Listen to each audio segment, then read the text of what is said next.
రామకృష్ణ, మన రాజ్యంలో దొంగతనాలు చాలా పెరిగిపోయాయి. దొంగలు మనుబట్టులా కనుగప్పి ప్రజలను దోచుకుంటున్నారు.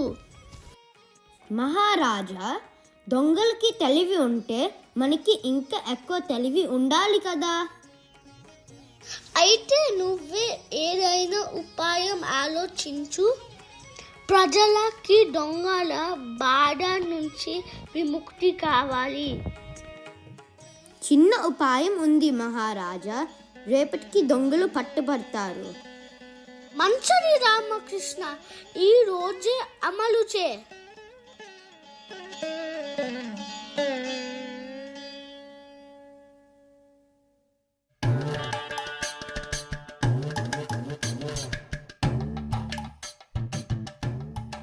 తెనాలి దగ్గర చాలా బంగారం ఉంది.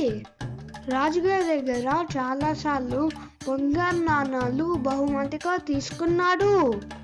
అవును, ఎలాగైనా ఈ రాత్రే దొంగతనం చేద్దాం. ఆ బంగారం ఇద్దరం పంచుకుందాము.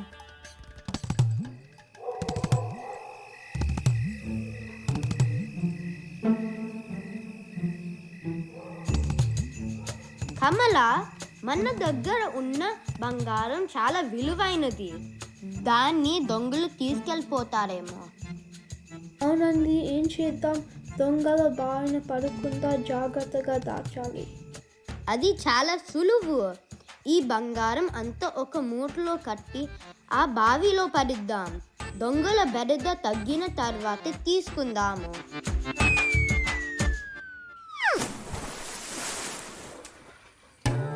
అయ్యో, బంగారం అంతా బావిలో పడేశారు. ఇప్పుడేం చేద్దాము? అయితే నీళ్లు తీయాలి. అప్పుడే బంగారం మూట బయటకు వస్తుంది.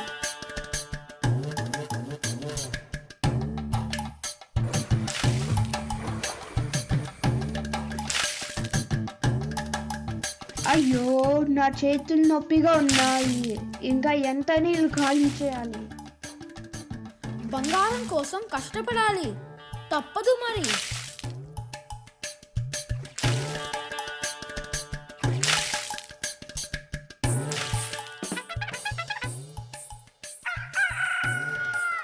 ధన్యవాదాలు నా తోటకి నీళ్లు పోసినందుకు. ఆ పెట్టెలో బంగారం లేదు, రాళ్ళు మాత్రమే. మీరు రాత్రంతా పని చేసి నా తోటలో ఉన్న మొక్కలకి నీళ్లు పోశారు. చాలా ధన్యవాదాలు.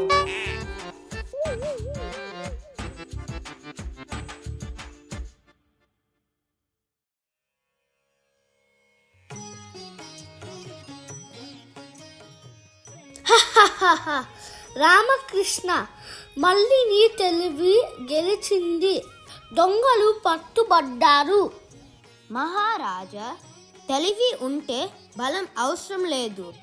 ప్రజలకి దొంగల బాధ తీరిపోయినందుకు నాకు చాలా సంతోషంగా ఉంది. తెలివితో ఉపాయంతో ఏదైనా సాధించవచ్చు.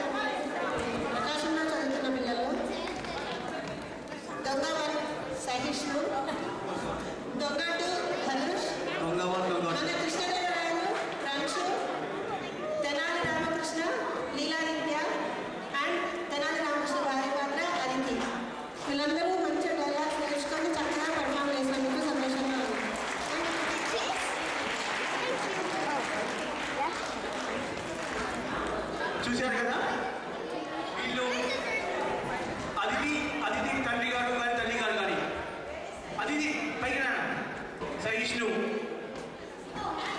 సంతోష్ గారు. ఓకే ఓకే ఓకే ఈ బృందం ఏంటంటే తెనాలి రామకృష్ణ ఈ కార్యక్రమం ఇంత ఆశ్చర్యంగా అద్భుతంగా రావడానికి ఈ బృందం ముఖ్య కారణం.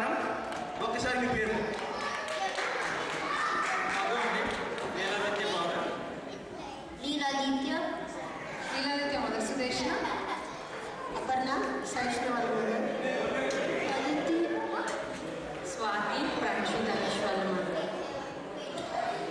రంజు హరి ధనుష్ సంతోష్ సైన్స్ సంజు సంతోష్ గారు అపర్ణ గారు సైన్స్ తల్లిదండ్రులు, అపర్ణ గారు ప్రకాశం టీచరు, సంతోష్ గారు ఈ 4 కార్యక్రమాలు ఏవైతే మనం చేసామో నాటకాలు